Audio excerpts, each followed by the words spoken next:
राजधानी दिल्ली में इन दिनों बागेश्वर धाम पीठाधीश्वर पंडित धीरेन्द्र कृष्ण शास्त्री की हनुमंत कथा का आयोजन किया जा रहा है।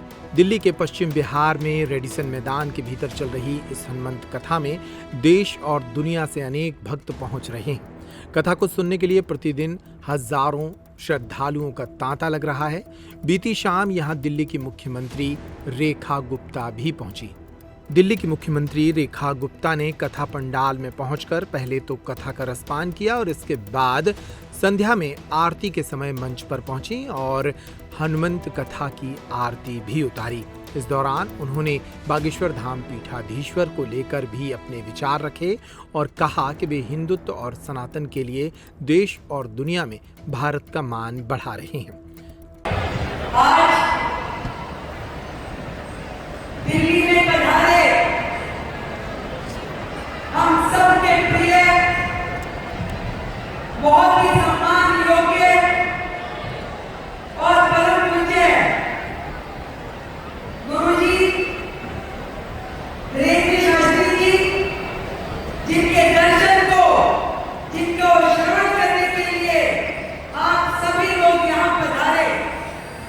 मैं बहुत सौभाग्यशाली हूँ कि आपके चरण दिल्ली में पड़े और दिल्ली के लोगों को आपके श्रीमुख से हनुमंत जी की इतनी सुंदर गाथा सुनने को मिल रही है। आपने जितनी सरल शब्दों में हनुमान जी के चरित्र का वर्णन किया और मुस्कुराते हुए, हंसते हुए उनके चरित्र का एक एक कण हमारे दिलों में पिरोने का जो कार्य आप कर रहे हैं, मैं समझती हूँ कि यहाँ पे उपस्थित इतना बड़ा जन सैलाब, हर एक के अंदर हनुमान बाबा की शक्तियाँ अर्जित हो रही है।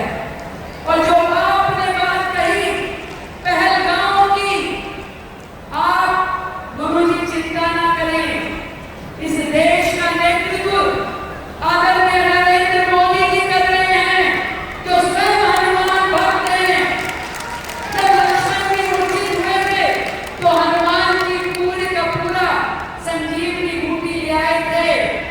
आज हमारे देश के जिन लोगों को झूठ पाकिस्तान ने या आतंकवादियों ने जिस तरीके से मारा, पूरे देश के लोगों ने देखा।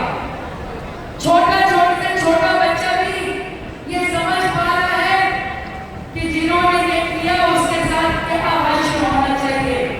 और मैं विश्वास के साथ कह सकती हूँ इस भरे पंडाल में कि देश का एक एक व्यक्ति जो सोचता है, जो मन का भाव है, आदरणीय नरेंद्र मोदी जी उससे भी बड़ी सजा उनको देने वाले हैं।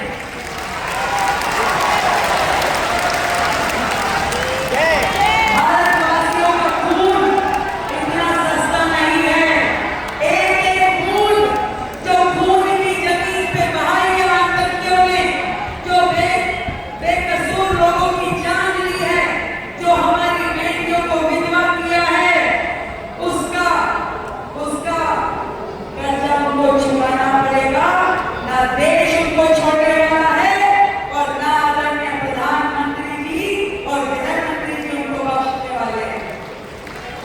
आपके चरणों में बहुत बहुत प्रणाम करती हूँ और आपकी शख्सियत को प्रणाम करती हूँ, जो हिंदुत्व के लिए हमेशा बढ़ चढ़ करके हिस्सा लेते हैं, अपनी बात रखते हैं।